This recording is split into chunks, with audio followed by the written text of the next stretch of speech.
Este episódio contém descrições de violência que podem impressionar algumas pessoas.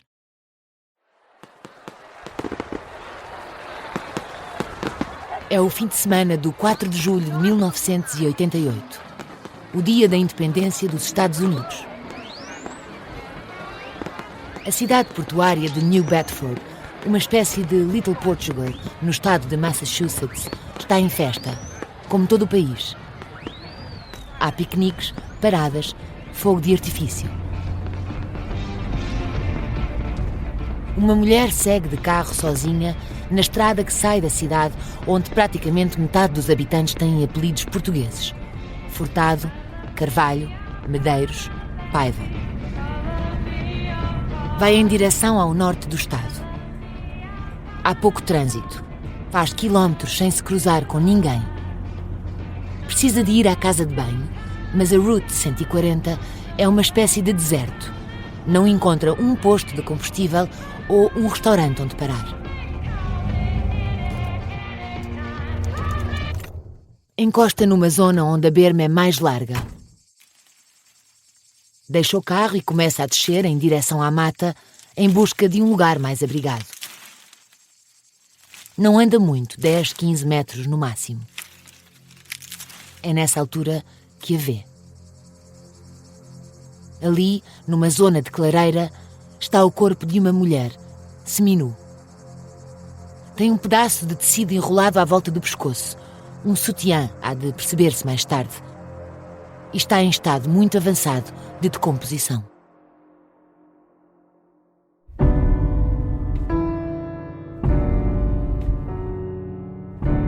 Entre março e setembro de 1988, 11 mulheres desapareceram de New Bedford.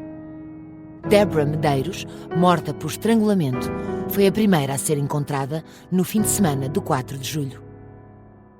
Até abril do ano seguinte, foram recuperados outros 8 corpos, sempre junto a estradas nas imediações. 2 das vítimas nunca chegaram a ser encontradas. E o responsável pelas mortes também não foi apanhado. Entrou para a galeria de serial killers americanos como o New Bedford Highway Killer, o assassino da autoestrada de New Bedford. Na altura, a polícia americana teve vários suspeitos, mas nunca conseguiu acusar nenhum deles. Talvez por isso, e porque os crimes de repente pararam, na comunidade começou a correr um rumor. O mais certo é que o assassino tivesse fugido para Portugal. Quando, 4 anos mais tarde, as notícias sobre as mortes das prostitutas em Lisboa chegaram a New Bedford, a dúvida foi instantânea. Poderiam o assassino da autoestrada e o estripador de Lisboa ser a mesma pessoa?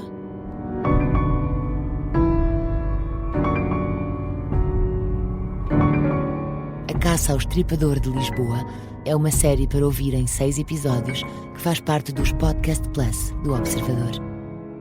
É narrada por mim, Inês Castelo Branco, com banda sonora original de Mário Lajinha.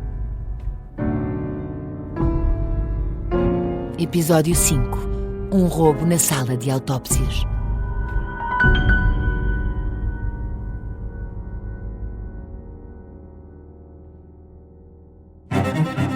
Na Kia, acreditamos que o movimento inspira ideias. E é a partir das histórias do passado que estamos a escrever a história do futuro.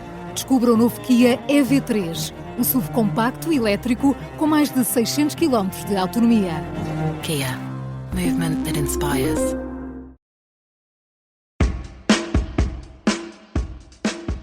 Maureen Boyle chega a New Bedford em 1984. Tinha acabado a faculdade há pouco tempo, mas já escrevia em jornais desde o liceu. Na altura em que arranja trabalho no Standard Times, a cidade está em alvoroço. A reported gang rape in New Bedford, Massachusetts shocked that community and the rest of the country. Pela primeira vez na história dos Estados Unidos, um caso de violação está a ser julgado em direto na televisão. Todos os dias, 3 horas por dia, a TV por cabo transmite as audiências a partir do Tribunal de New Bedford. E as manifestações à porta, de apoio à vítima, mas também a favor dos acusados. 3,000 people gathered in front of New Bedford City Hall to protest the guilty verdicts in the Big Dan's rape case. A comunidade portuguesa queixa-se de estar sob ataque, recorda a jornalista Maureen Boyle. They believed that the young men were being targeted because they were. Eles achavam que os jovens estavam a ser alvo de discriminação por serem portugueses. No entanto, a vítima também era portuguesa. Os relatos iniciais diziam que os homens estavam a cantar e a aplaudir como se estivessem num jogo de futebol. Quando chegou à altura do julgamento, o cenário não era tão gráfico, mas era suficientemente gráfico. Nessa altura, a comunidade ficou realmente dividida. Houve manifestações de apoio aos homens que estavam a ser julgados, em parte porque os membros da comunidade sentiram que estavam a ser alvo de perseguição.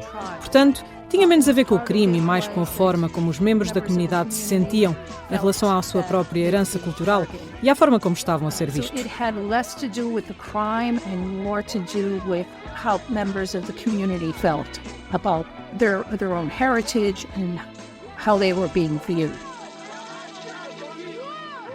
A vítima é Cheryl Araújo, luso-americana, tal como os homens que a violaram.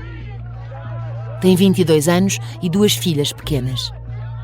As câmaras estão proibidas de lhe filmar o rosto. Mas por esta altura, todo o país a conhece. Há cerca de 1 ano foi vítima de uma brutal violação em grupo. 4 homens forçaram-na a ter relações sexuais em pleno Big Dan's, o bar da cidade onde Cheryl tinha entrado minutos antes para comprar cigarros. Ao todo, foram 2 horas de um tormento que há de valer penas entre 6 e 12 anos de prisão aos 4 violadores. Vai marcar o resto da curta vida de Cheryl Araújo e deixar marcas profundas na comunidade. 4 anos depois do julgamento, a cidade parece estar finalmente recuperada. Isto apesar de estar prestes a estrear o filme que há de tornar a história de Cheryl Araújo conhecida em todo o mundo e valer o primeiro Oscar a Judy Foster.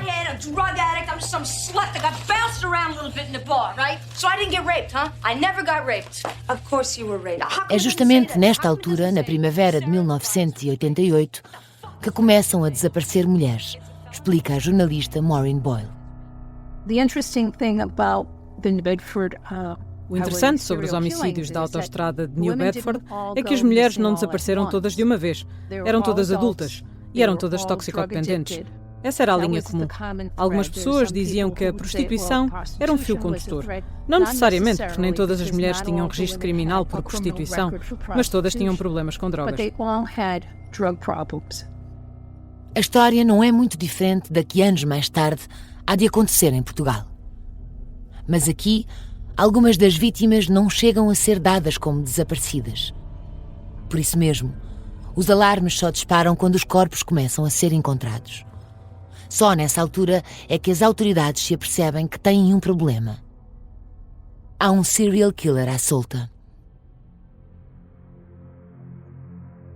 Entre julho de 1988 e abril de 1989, são recuperados 9 corpos. Todos em estado muito avançado de decomposição e todos com sinais de estrangulamento. Mas desde o início de setembro de 1989 que não há desaparecimentos.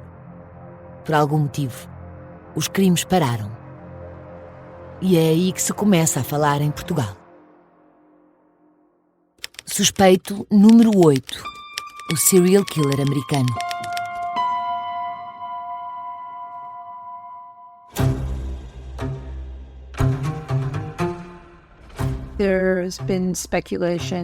Houve muita especulação. Disse-se que o assassino tinha sido preso, que o assassino estava num sítio qualquer, algures no sul, como a Flórida, e houve alguma especulação de que o assassino se teria mudado para Portugal.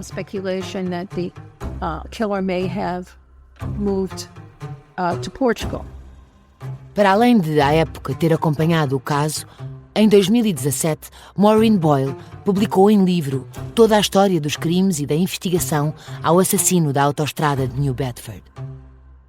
A jornalista conta que quando, 3 anos depois dos crimes, as notícias sobre o estripador de Lisboa chegaram à cidade, a investigação voltou a olhar para Portugal. Sei que vários investigadores estavam a analisar isso, a tentar perceber se poderia ser uma possibilidade.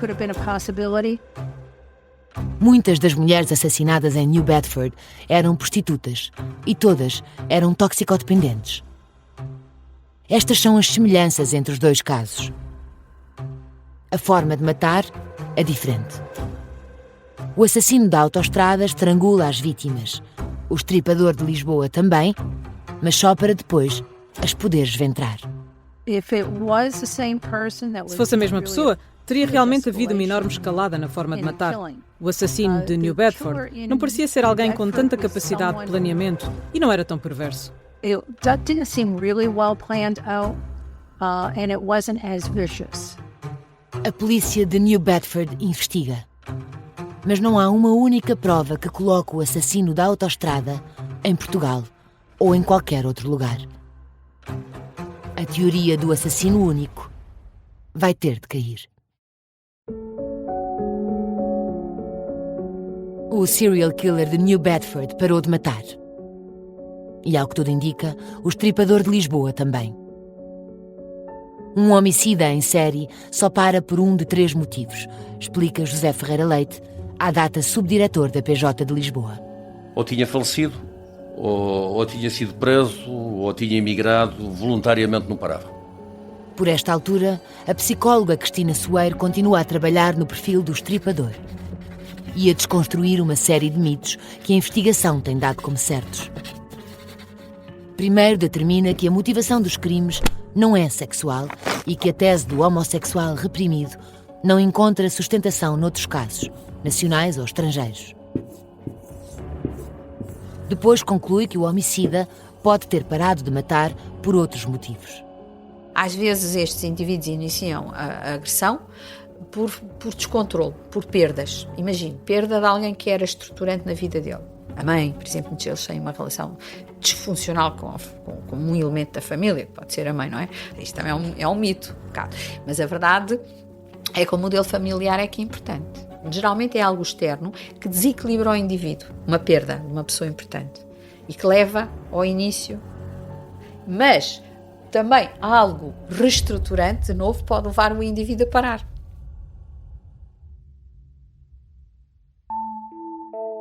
14 de dezembro de 1993. O dia entra para a história do caso do estripador de Lisboa e também para a história da própria Polícia Judiciária.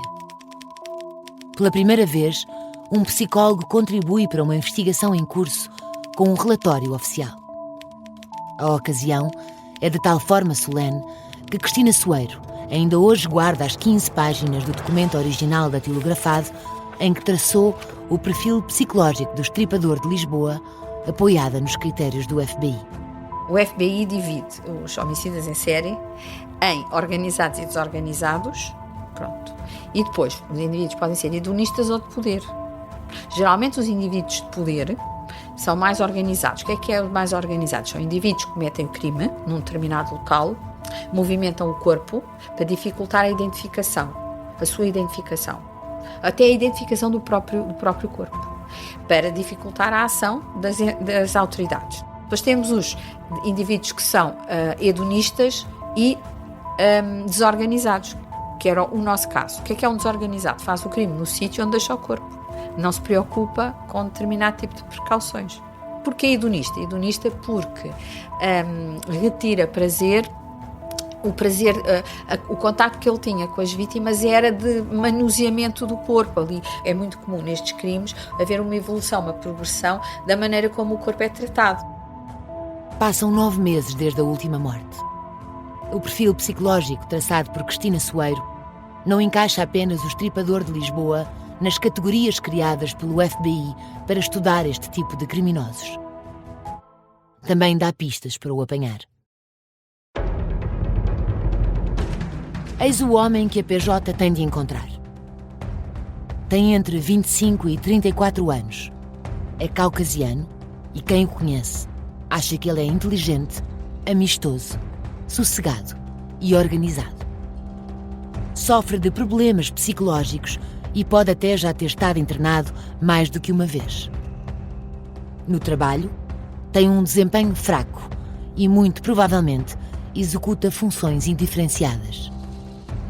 E vive sozinho, ou então com um familiar mais velho, uma mãe, um pai, uma avó ou um avô, com quem tem uma relação de dependência muito forte. Quando leem o relatório da psicóloga, os investigadores nem querem acreditar. As peças assentam na perfeição num novo suspeito que a PJ começou a investigar há pouco tempo. Estamos em novembro de 1993. O último homicídio aconteceu há 8 meses.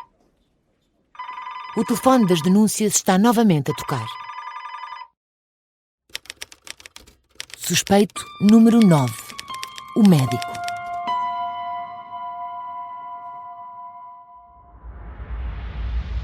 Alguém que prefere não se identificar conta que, há uns anos, trabalhou um homem muito estranho na sala de autópsias do Instituto de Medicina Legal em Lisboa.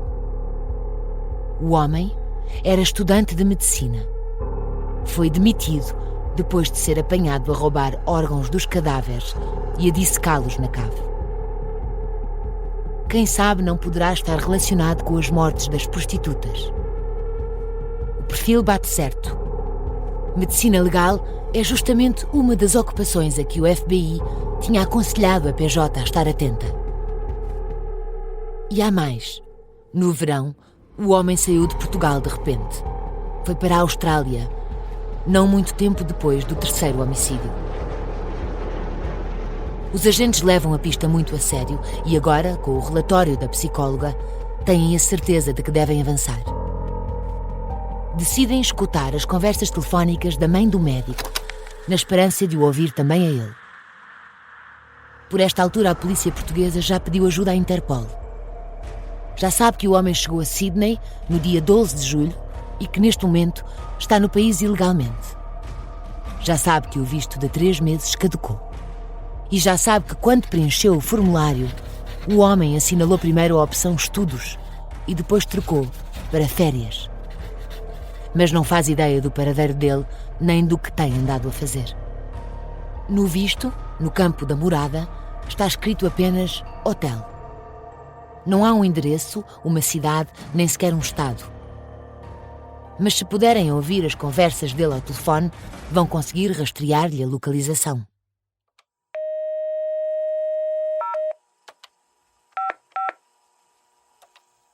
Outra informação que a PJ já tem.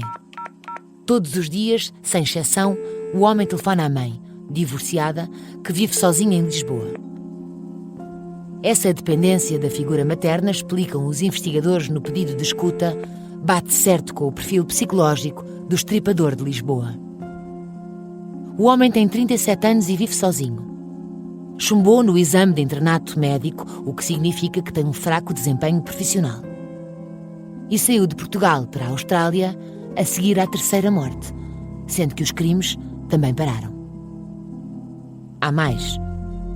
É médico e, por isso mesmo, tem conhecimentos de anatomia para cortar e esventrar corpos.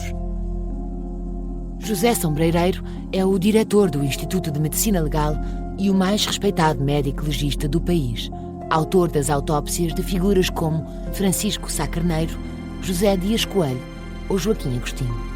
Também é ouvido pela PJ. Descreve um indivíduo muito introvertido, pouco sociável e esquisito, que na altura ainda estava a fazer o curso de medicina. Recorda um conflito que ele teve com um colega que acabou a ameaçar com uma faca. Revela que, a certa altura, mostrou uma certa apetência ao estudo de órgãos internos, tais como fígados e baços. E conta que foi quando soube que o tinham apanhado na cave a fazer estudos mais aturados desses órgãos, em cadáveres de desconhecidos, que decidiu que era hora de o dispensar.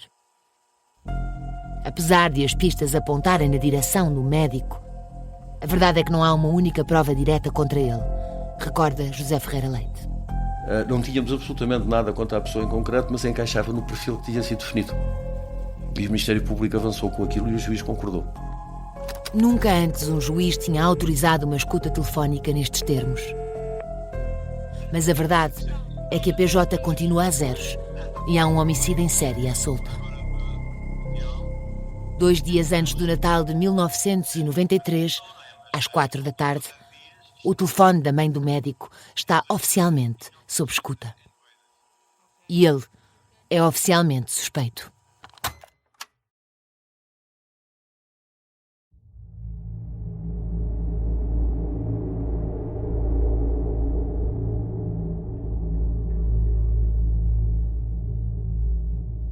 É um tipo estranho, meio fechado, meio agressivo, que tem dificuldades em fazer amigos e manter relações.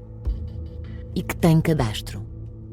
Aos 24 anos, foi detido por suspeita de tráfico e consumo de estupefacientes.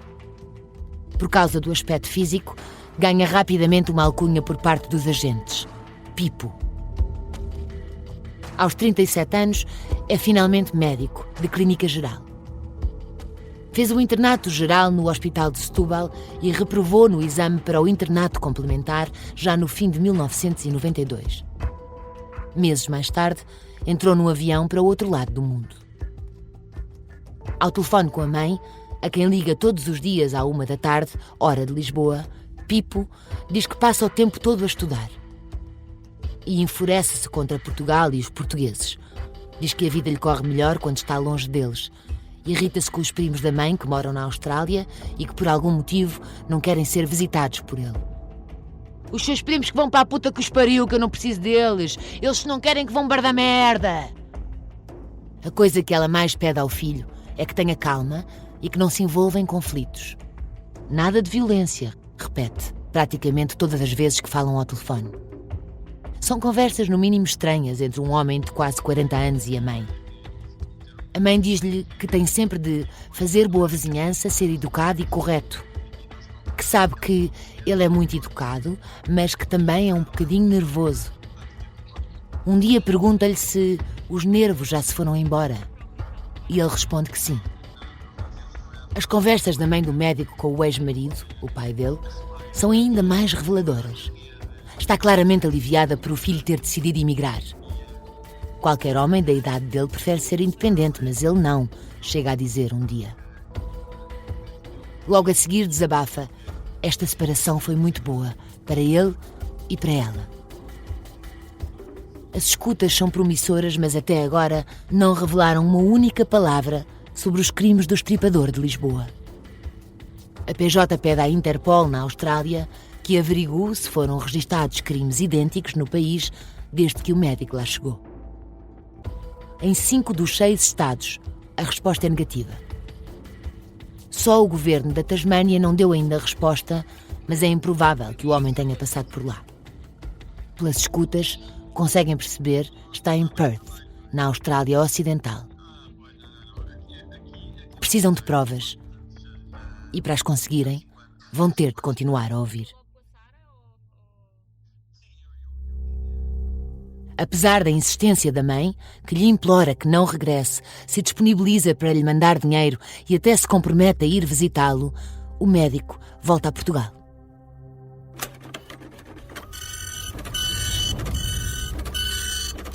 O fax, enviado pela Interpol com selo de urgência, chega a Lisboa no sábado, 29 de janeiro de 1994. O homem saiu de Sydney às 5 da tarde, com destino a Londres. No dia seguinte, segue para Portugal.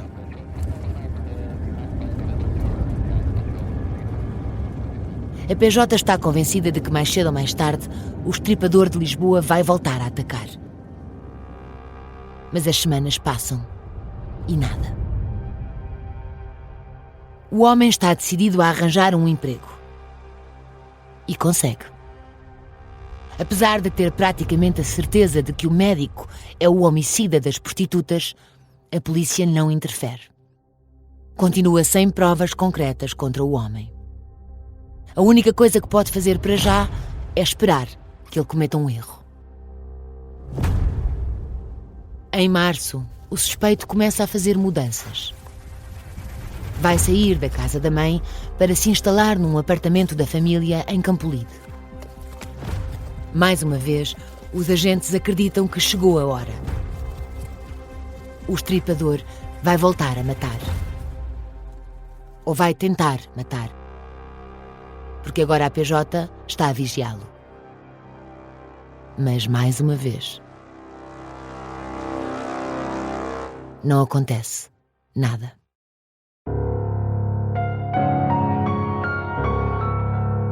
Há 56 cassetes gravadas e um total de 0 provas que liguem um médico aos crimes do Estripador de Lisboa.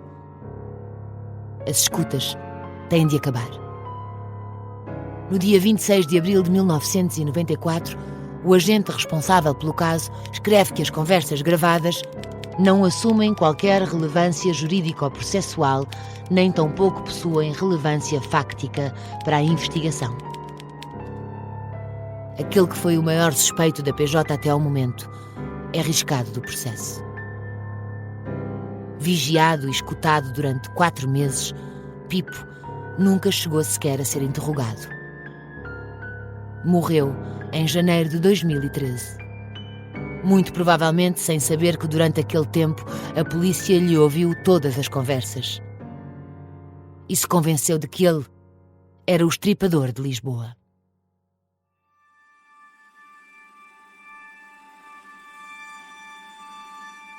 No dia 7 de outubro de 1994, o Instituto de Medicina Legal pergunta se pode incinerar as roupas de Fernanda, que foi assassinada há praticamente 2 anos junto à estação de Entrecampos. A PJ responde que não, porque a investigação continua em aberto. Mas, apenas 3 dias depois, o Ministério Público manda queimar tudo.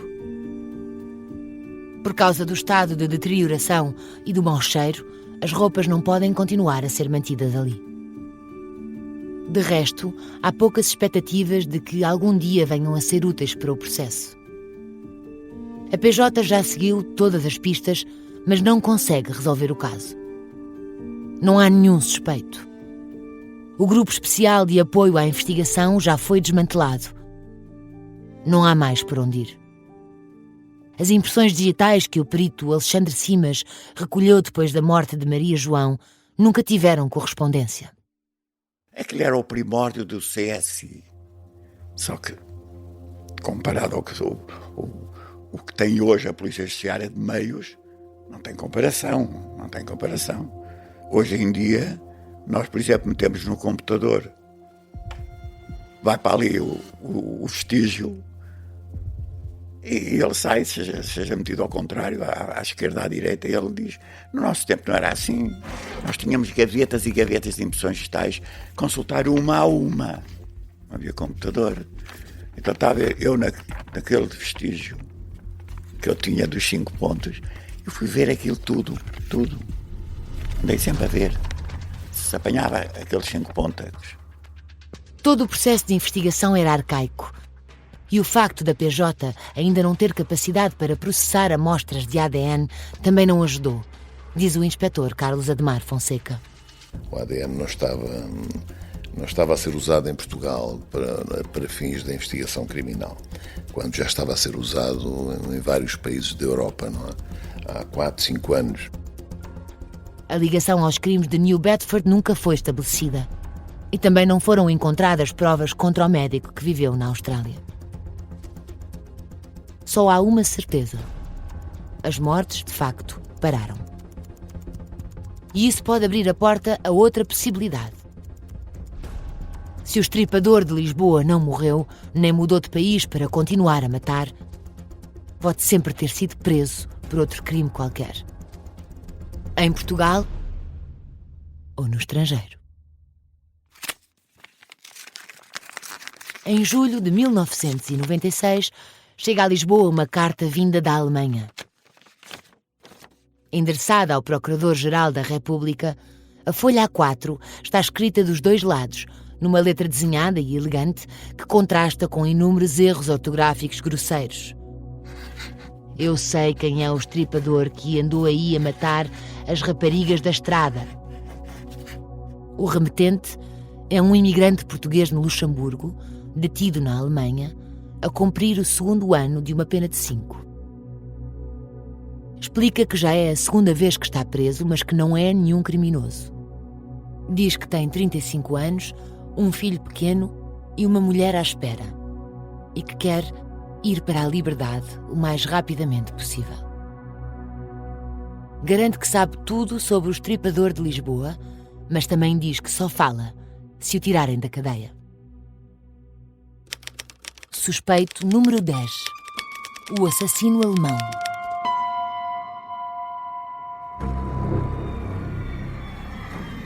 Quando a dupla de agentes da PJ o visita quase 2 anos mais tarde, em março de 1998, o homem já está em liberdade. Conta-lhes que, em outubro de 1995, durante uma viagem entre prisões, conheceu um recluso alemão. Esse recluso confidenciou-lhe que tinha assassinado a própria mulher. Descreveu-lhe também como tinha matado a tiro e depois decapitado um casal de autocaravanistas em Espanha. E contou-lhe ainda como tinha assassinado 3 prostitutas em Portugal. Só há um pequeno problema. Não sabe nada sobre ele, só o primeiro nome, Lothar. E esse é um dos nomes mais comuns na Alemanha. –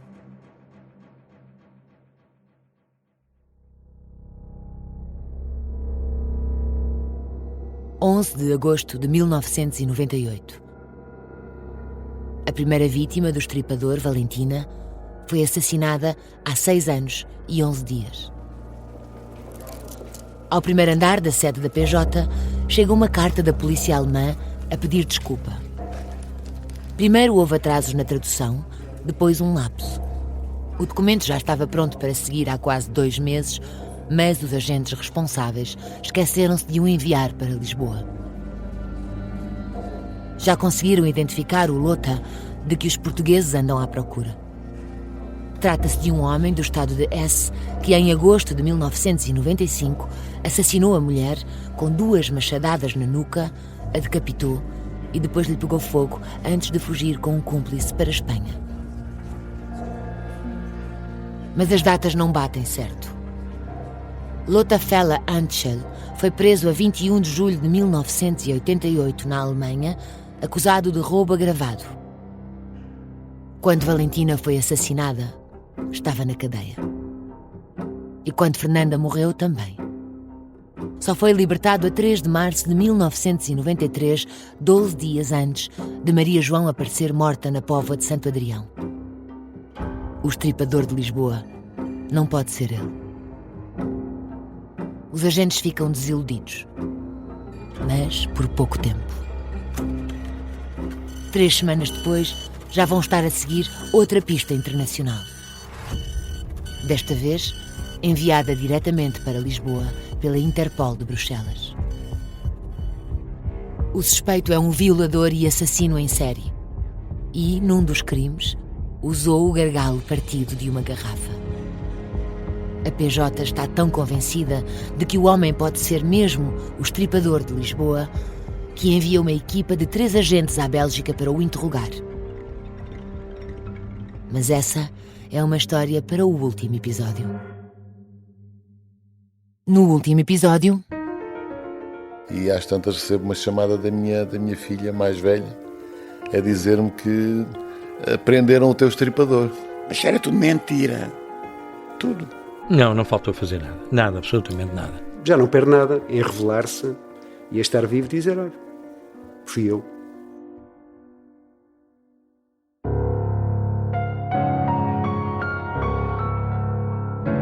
A Caça ao Estripador de Lisboa é uma série para ouvir em 6 episódios e faz parte dos Podcast Plus do Observador. É narrada por mim, Inês Castelo Branco, e tem banda sonora original de Mário Lajinha. O guião e as entrevistas são de Tânia Pereirinha. A sonoplastia é de Bernardo Almeida. O design gráfico é de Miguel Ferrazo Cabral. A voz da jornalista Maureen Boyle é dobrada por Inês André Figueiredo. A edição é de João Santos Duarte e Tânia Pereirinha. A coordenação é de Miguel Pinheiro, Filomena Martins, Pedro Jorge Castro, Ricardo Conceição e Sara Antunes de Oliveira. Neste episódio ouvimos sons retirados do YouTube. Podcast Plus do Observador. É mais do que um podcast. Os Podcast Plus do Observador têm o apoio da Kia.